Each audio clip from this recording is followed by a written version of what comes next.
to Africa Dialogue session, where we will be discussing unlocking financial opportunities for women entrepreneurs. I am Elo Iyayi, market lead, We Connect International in Nigeria. At We Connect International, our mission is to drive money into the hands of women business owners by enabling them compete in the global market space. We do this by providing access to training, networking, and certification. Through platforms like Africa Dialogues, we aim to equip women entrepreneurs with the knowledge and tools needed to scale, to access funding, and to build sustainable businesses. Today, I'm honored to introduce our distinguished speaker, Mr. Biyi Ogundepo, a seasoned treasury expert with over 20 years of extensive experience in the financial sector. Mr. Biyi has built a remarkable career in top-tier institutions such as LOTUS Bank and Access Bank PLC, where he honed his experience in treasury operations, financial markets, and strategic investment management. Having worked across several African countries, he brings a unique Pan-African perspective on regional financial systems and market opportunities. Currently, Mr. Biyi serves as the Divisional Head of Market Trading and Investment Banking at LOTUS Bank, where he leads initiatives that drive organizational growth, optimize investment strategies, and strengthen client relationships. Beyond his professional achievements, Mr. Biyi is passionate about advocating for women empowerment. He actively champions initiatives that break barriers for women in the financial sector and create platforms for their professional growth. Mr. Biyi's leadership at LOTUS Bank reflects his belief that gender inclusivity is not just a social imperative, but a strategic advantage. His commitment to fostering an environment where women can thrive has set an inspiring precedent in the industry. We are really privileged to have him join us today to share his insights on navigating financial markets, access funding, enhance financial literacy for entrepreneurs. So without further ado, please join me in welcoming Mr. Biyi Ogundepo. Thank you very much for joining us this evening. Thank you. Good evening. Thank you for having me. I'm very excited to be here. So, I'm sure you have something already prepared for us, but I'll start by asking you a question. Access to finance remains a major challenge for many women entrepreneurs. So from your experience in market trading and investment banking, what are the key financial misconceptions that often hold women back from securing the funding they need?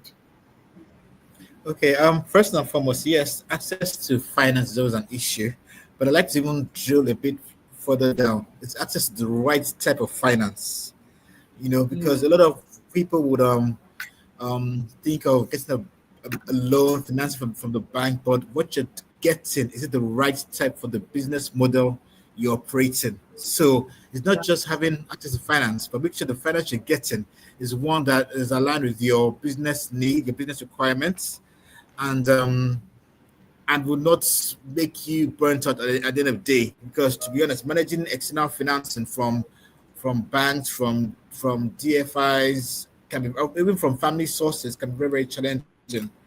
So the first thing is to know the business model and know the right type of finance that will, for example, if I'm into cocoa planting, I probably want a long-term financing, than because agriculture, than a short-term overdraft because of the dynamics of the financing. Or if I'm into a business environment where I can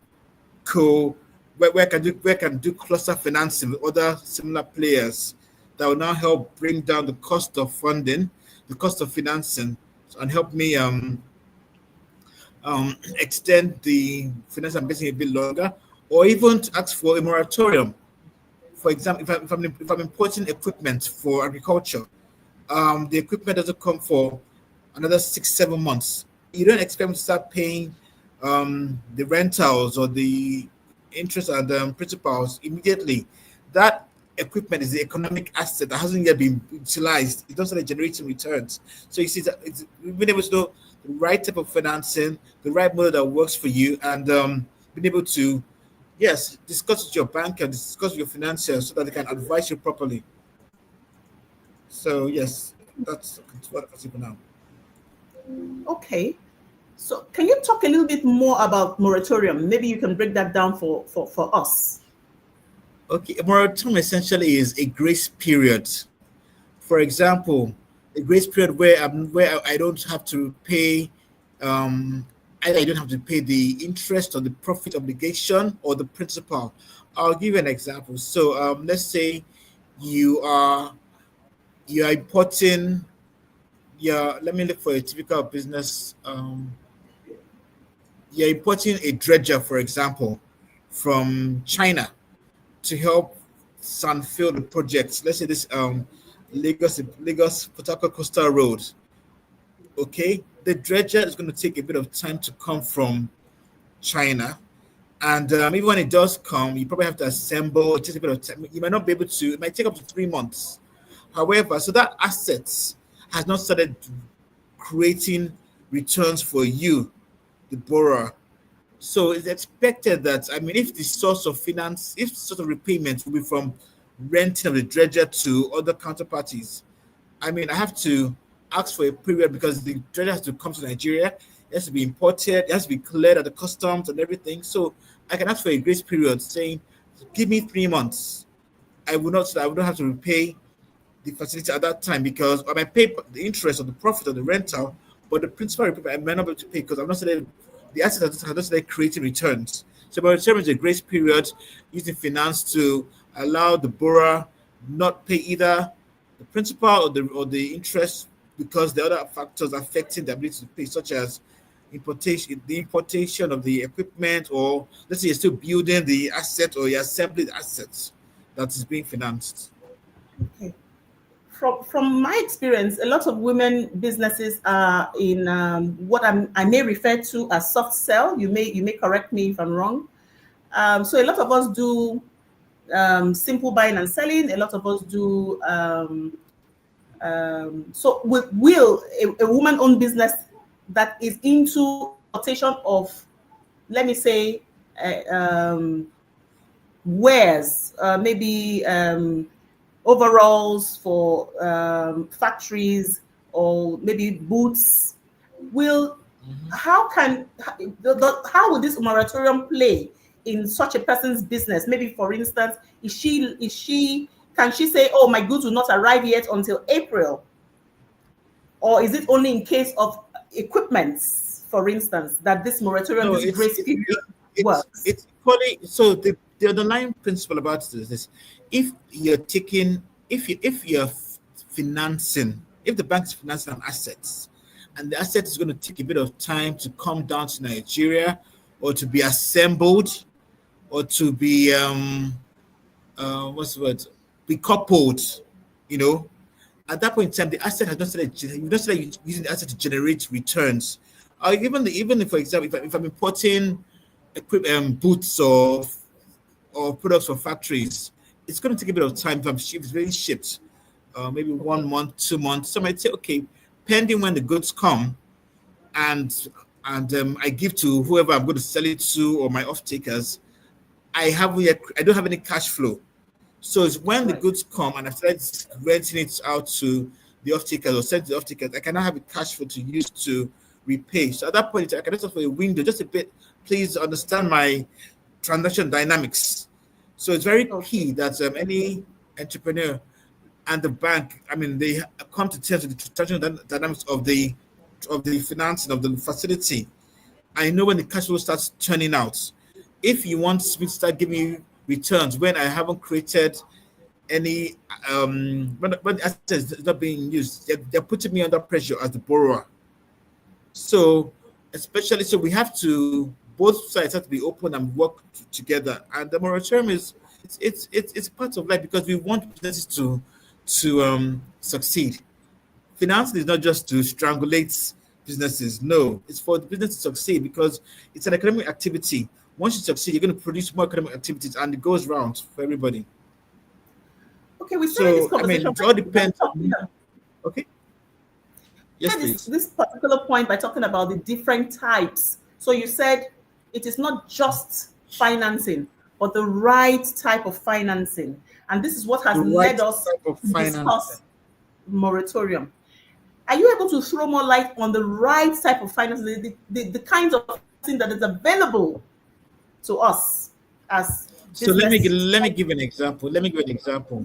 Like I mentioned, if I want a facility to go into agriculture, maybe planting cocoa, sesame seeds, that kind of stuff, it's probably not the best for me to get an overdraft. I mean, I want to get a short-term loan. Do you understand? So that's what I'm talking about. Or if I'm part of a, if I'm a small micro farmer or something, or micro trader, I may not be able to meet the requirements on my own. But if there's a cluster, there's a cooperative I can go through. So the bank faces the cooperative now faces me. So individually, I'm not able to get the facility, but together as a cluster, we can get the financing that we need. So that's why I said right of it doesn't mean I'm not saying I'm not talking about financing. I may not be say okay, term loan, overdraft. No, it can be even the structure. The structuring is also very key, and that is also dependent upon how well we as financiers know your business, know the transaction dynamics, and know the cash flow, so we can structure something the right way that won't hurt anybody. Do you get even down to even maybe equity contribution and all that? It's all about knowing the right type of finance, right type of structure that we can put in place when we have a conversation with you. Okay. I'm assuming that at the bank, for instance, at Lotus Bank, when a Yep. business owner walks in and needs advice on loan financing, I'm assuming there's a desk dedicated to attending to Yes. and showing the different options, asking the right questions and showing the different Yes, options that there are is. open and available to us. Yes, there is. So Lotus Bank is a non-interest bank. We practice the Islamic model of finance, whereby I mean we don't give money for the sake of giving money. There must be underlying assets. There must be that we're financing. So of course, when somebody comes in, we have to have an idea of what they're financing, and of course, like I said earlier, um, the transaction dynamics of what is being financed when we expect to start getting returns. Every officer of the bank is equipped in knowing how well to give the best form of advice. For example, I'll give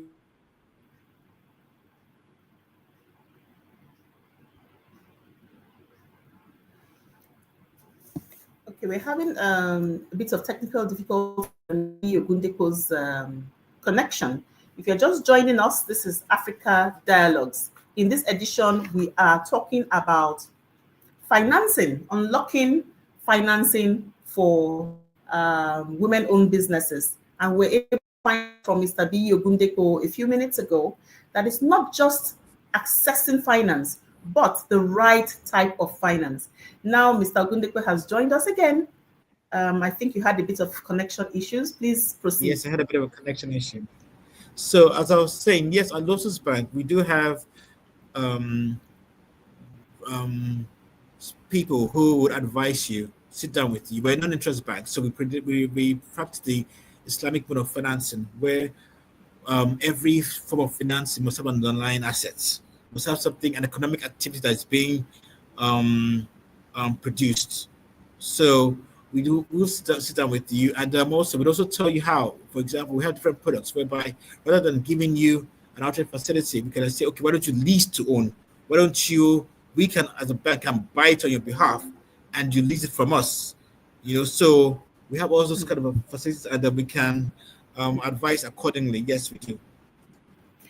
Okay. From my database and the women who are part of We Connect International in Nigeria, we have a lot of women who are in the pharmaceutical business, for instance. They import medication. So, is there any particular type of loan tailored to this kind of business? Because they talk about FX issues a lot. By the time the medication gets to Nigeria, the time that they have made the orders, the time that it lands, or even in South Africa as well. So is there any particular type of loan? I mean, I'll classify this as the service industry, right? So is there anything for people in the pharmaceutical business, the buying and selling pharmaceutical side of the business? Is particular advice that you can, in terms of the type of loan that will work for them to trade with? One of the key things is that the pharmaceutical sector is an area that has a lot of subsidized financing from local and international institutions. That area, since COVID, attracted a lot of subsidized financing. So it's very key, because pharmaceutical is very, if people can't get drugs, I mean, imagine what would happen. So there's a lot of subsidized financing in that area.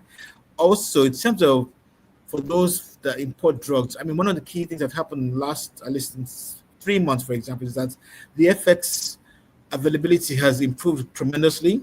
The CBN has worked massively to clear the outstanding backlog, so it's a lot, and the market is a lot more transparent and a lot more liquid. So there'll always be so any person in the pharmaceutical industry trying to get import drugs for onward reach sale would always be able to get the FX for that. In terms of financing, it's a key area, it's a specialized area that has attracted a lot of concessionary rates. Right. In fact, two areas that attract concessionary rates. One, women-led businesses, and also pharmaceutical businesses. Do you get right. The concessionary financing rates because of the nature of that sector? So right. While I wouldn't say a specific product, what I would say is that industry has a lot of subsidized concessionary rates, right? And a lot of women. I mean, there's a particular brand, I can't talk about it now, but it's one of the key brands in I think in Nigeria that has so many outlets that that I know is taking advantage of the concessionary rates that they're getting, and we're also offering them as a bank to fast track more of their businesses and revamp some of their outlets, and also replenish stock in their outlets. Okay. If you're just joining us, this is the Africa Dialogues February edition, and we are discussing unlocking financing for women-owned businesses, opportunities for women-owned businesses. Mr. Ogundepo, I ask again. I know that many women-owned businesses struggle with structuring the finances to attract investors or to qualify for loans. What practical steps can you advise us to take to become more financially attractive to banks and to investors? Okay. First of all, there's no business that doesn't have a business. There's no business that can't be a good business case. Okay, it's all about the structuring. It's all about the access to funding, and it's also the character of the owner of the business. First thing you have to realize that every business is out there to provide a service, but to make money. Even we as banks to be out there to make money. For women, for any female entrepreneur, one of the things I would advise is be open with your banker. Be open with your banker. Let's see your banker as your partner. Because if I give you financing today, you succeed, you expand, you want to come back for larger financing, and you will also help sell my story to other people in your business. So we're actually partners. So first of all, be open with your partner, with your bank, and see your bank, and also ask questions. Ask questions. Ask questions. For example, I mean, if it's cheaper, if you want to go into importation, let's know. We can tell you the right type of advice on what kind of importation, whether letters of credit or bills for collection, or just do TT transfers. We could also advise you on if it's profitable to do short-term financing, long-term financing. If it's profitable to maybe if you initially take a loan for like 5 years, but you can pay down in 3 years, we'll advise you go ahead so that you have free cash flow. So just be open with your banker, see your banker as your partner, and we work together on it. Work together with you. One of the things at LOTUS Bank, we have a model where No, no, go Sorry, ahead.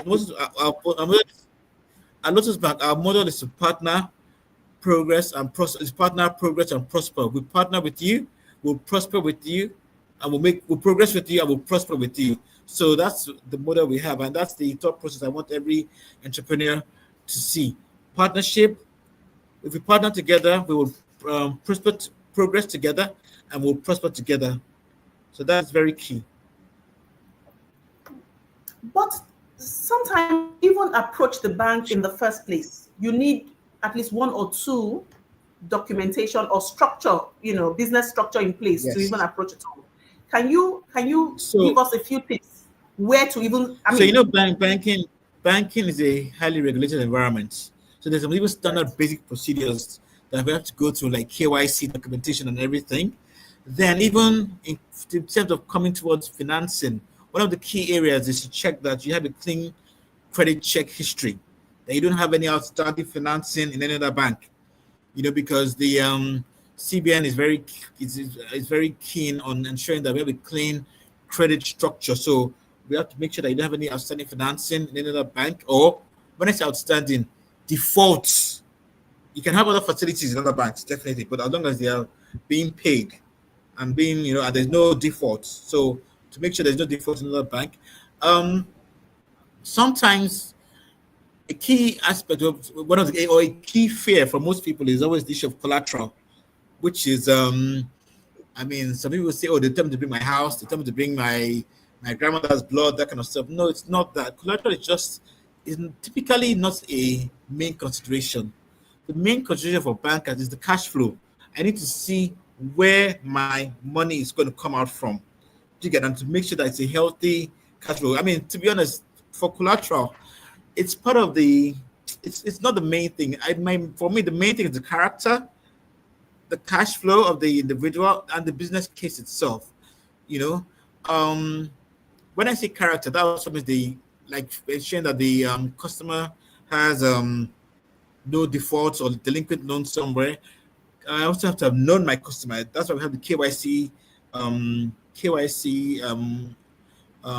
angle, which is very, very, very key. I must know my customer, know my customer's business. I must have an idea of what the customer does.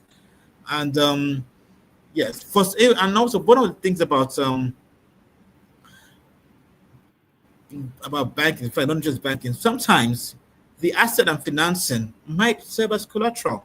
I'm a non-interest bank. If I'm, for example, going to finance you, um, importing me like or exporting some tons of cocoa or cashew nuts, that those products itself might serve as collateral for me. Do you understand? So there are ways of structuring so many things, which we just have to. You don't know if you don't sit down with the banker and get them to explain. But the idea of collateral, everybody reading of collateral is not as bad as everybody makes it out to seem. No, we've gone beyond that. okay, we've gone beyond that. Okay, I'll take that we've gone beyond that, because for everybody talking about it, it means that at a point it was an issue So, for so business maybe owners. it's part of the larger concept of ensuring greater financial literacy. So you find out that okay, even though I might not have, or even though I do, I mean, so essentially when banks are active for collateral, it's like you putting your skin in the game, bringing something to the table in case the loan goes bad. But you see, the issue is we don't start out with thinking the loan will go bad eventually. We start out thinking the loan will succeed, the financing will succeed, and you pay down as I went, and even ask for more. Right. So that should be the thought. That should be the driving thought process. So I am aware that Lotus Bank is a very, very women-owned business friendly bank. So, Yes, we and are. you're talking today to women-owned businesses that are majorly um, certified by We Connect International or registered with We Connect International.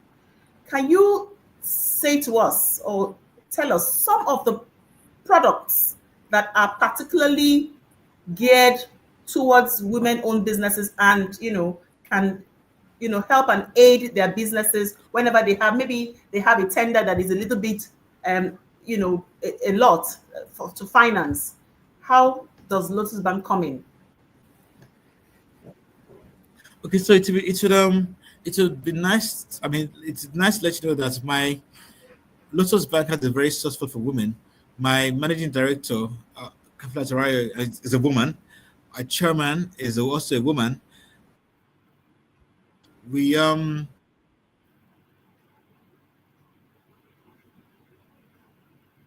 we tend to give subsidized financing and also subsidized even returns on deposits for women and women-led businesses. Also, we do have on our books a wide variety of women who are into different fields, from repackaging to garment production to integrated healthcare servicing. So it's actually been a very, very good journey for a lot of our female customers.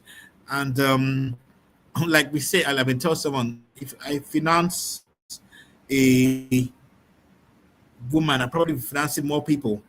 If I can, the money would extend to more people than if I'm financing a man. I mean, if I give a Mr. So and so 10 million naira for a business, I probably use 7 million naira and maybe use 3 million naira to do God knows what. But if I finance a Mrs. LOEI 10 million naira, she's probably use the entire 10 million naira and hire about another 10 people, and even now generate more returns, compounded returns for the business, expand the business a whole lot more. So women are even better borrowers than men. So that's the thought process, and that's why Lotus Bank is also. I mean, it's not discrimination, no, of course not. But we just have a soft spot for women. We can, for example, if most financing is about financing about 500 basis points lower for women-led businesses than what you get in the market, for deposits about maybe 200, 250 basis points higher than what you probably will get for returns. If if you look at compare with most male-dominated businesses at the same time. This is good news for women Hello? entrepreneurs who are listening to us today. Okay, beyond traditional bank loans, there are alternative funding options like venture capital, like grants, like impact investing. What emerging financial trends should women entrepreneurs be aware of, and how can they position themselves to leverage these opportunities?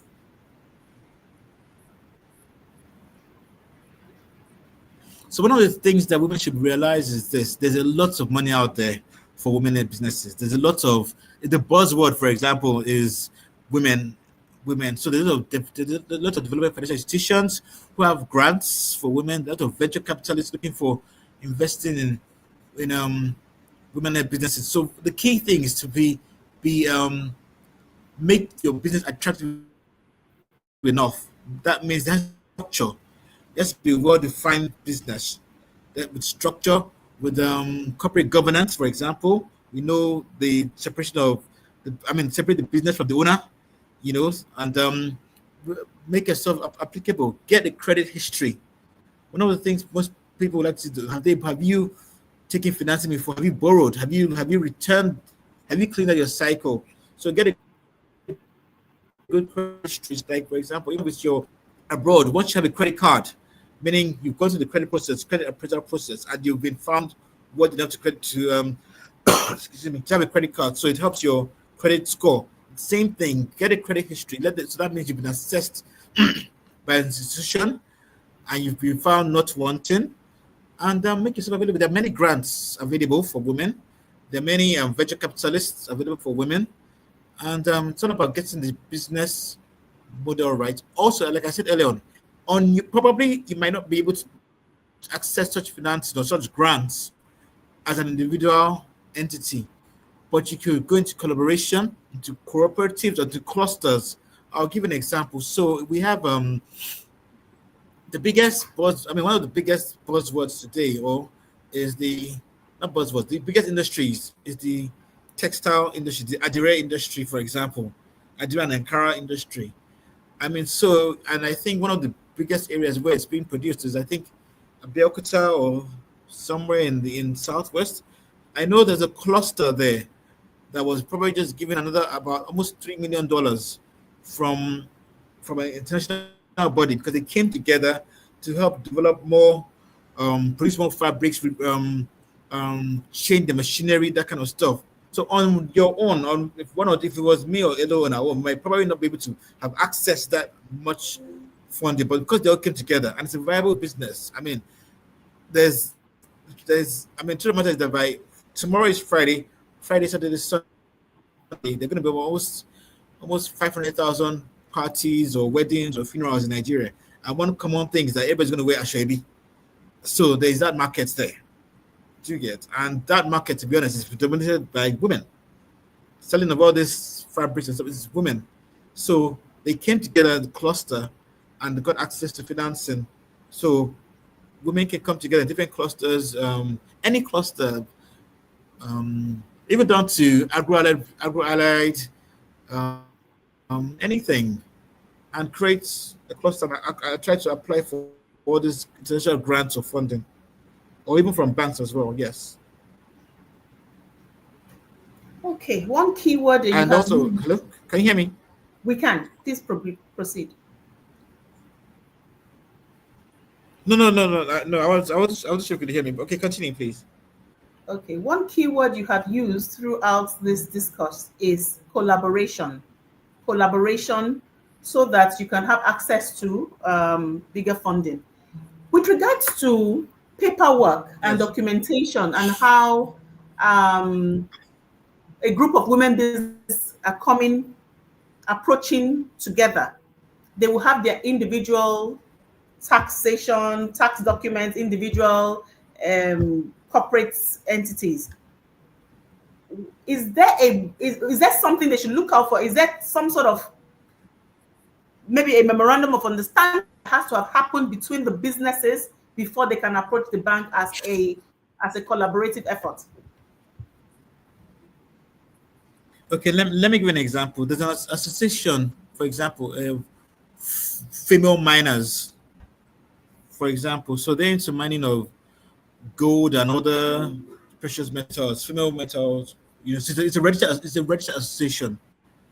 So that association can come to a bank and ask for financing for their members.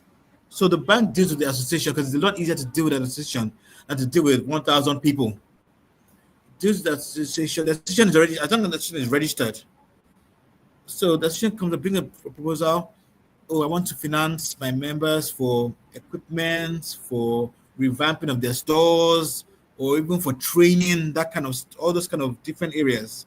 So as long as the association is registered and you have a corporate governance and everything, and like you said, remember all that stuff, you can approach a bank for financing on behalf of your members. It's like, for example, if we're in the corporate world, you have cooperatives, you have the oil and gas cooperative staff workers, you have the banking cooperative staff workers. So, I mean, the cooperative goes to a bank, gets financing, buys houses for its members, and also ensures that the members repay through their salaries back to the bank. You know, so it's a lot better if women are organized that way. That happens a lot in a lot of corporate organizations. A lot of, I mean, some of them are very powerful. I mean, there's the oil and gas cooperative. I don't want to mention the names. They even have cooperatives for the forces, Nigerian police cooperative, that kind of stuff. They come together and they buy products. They get financing and they get products for their members. It could be generators, it could be electronics, anything. You know, so it's that collaboration, that coming together through a registered cooperative. It's also it gives better leverage. So people in similar industries can come together, form the cooperative.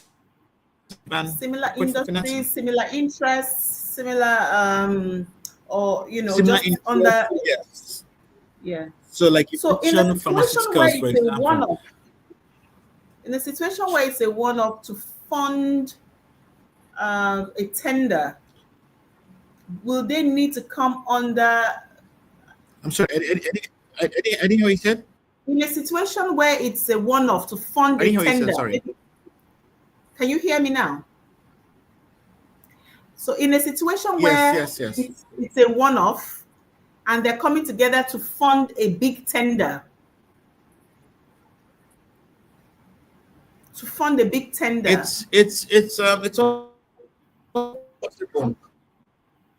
It's also possible. So for example, we have to supply something for, let's say, an oil and gas major, for example.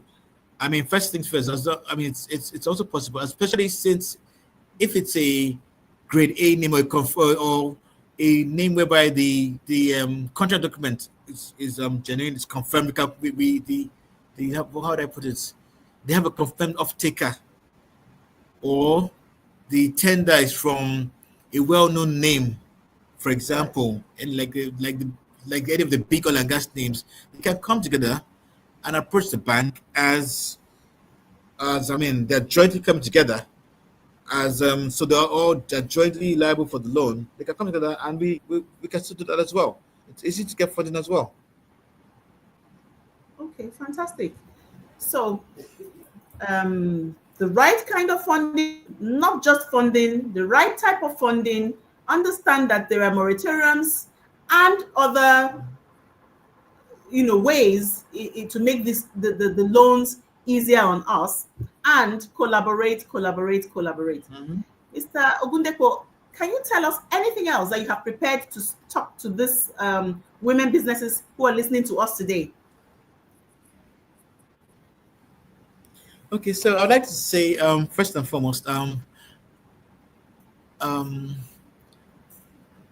we bankers or banking access to financing, like I said, is not should never be a stumbling block for any business.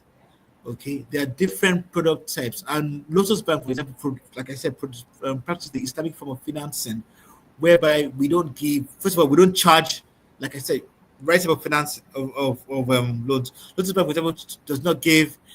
We don't charge. We're an interest bank. What we do, we charge rentals, or we share profits on our financing.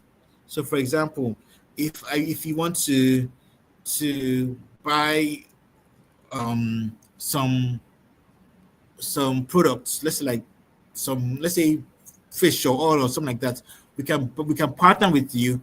We sell the goods and we share the profits. So we believe in profit sharing. So that's the right type of financing model. Um, we also um, can agree to buy products for you and you rent it out from us until you finish paying. Do you understand? Right. That's also, it's called an Nigeria lease to own. There's so many other things we can do together, but partnership is very key for us. What else can I say? Essentially, just know.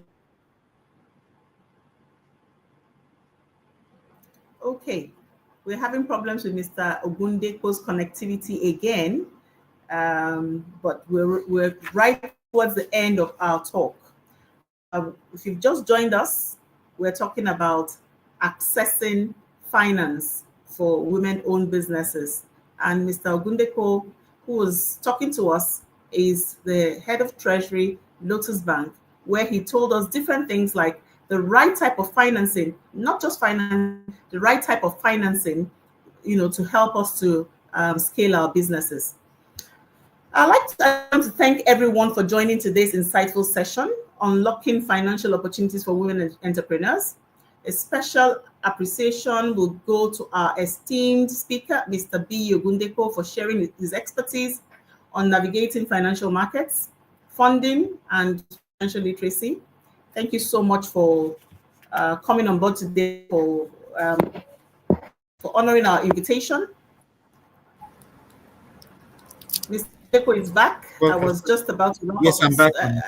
Sorry for your internet. I mean, we're in Africa, so sometimes we have this connectivity issues. It's understandable. Let I'm, me I'm, let me I'm let you hoping I say can your get. I'm hoping I can get a female-led business that will want to provide new, faster internet services in Nigeria, like Starlink. So we want to finance and partner with them. fantastic. I'm sure they're listening, and anyone who has interest in that tech area, I'm sure we'll get in touch. So I'll let you say your final words to the women-led businesses, listening to us today. So I'd like to say, for me, from my experience, the best people to finance are women and women-led businesses because they're a bit more genuine and have and when you compare side by side to most of all the male borrowers, also don't be afraid to talk to your bank. Don't be afraid to approach your bank. There is financing available. There is the right type of financing that you also have to consider, and there's also the right type of advice and financing model. At Lotus Bank, for example, we don't charge interest, we don't charge COT, we don't charge account maintenance fees.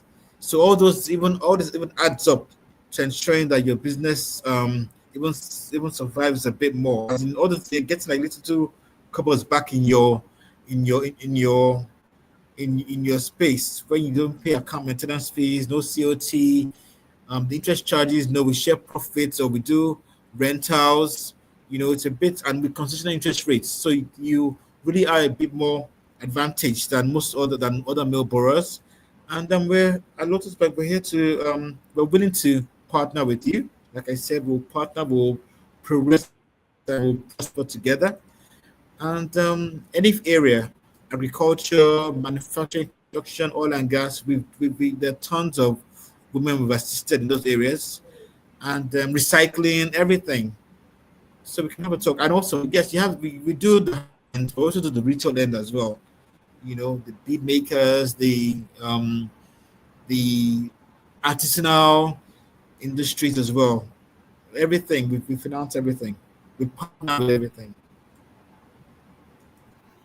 Fantastic. We look forward to you being of assistance to our business women, especially those who need financing.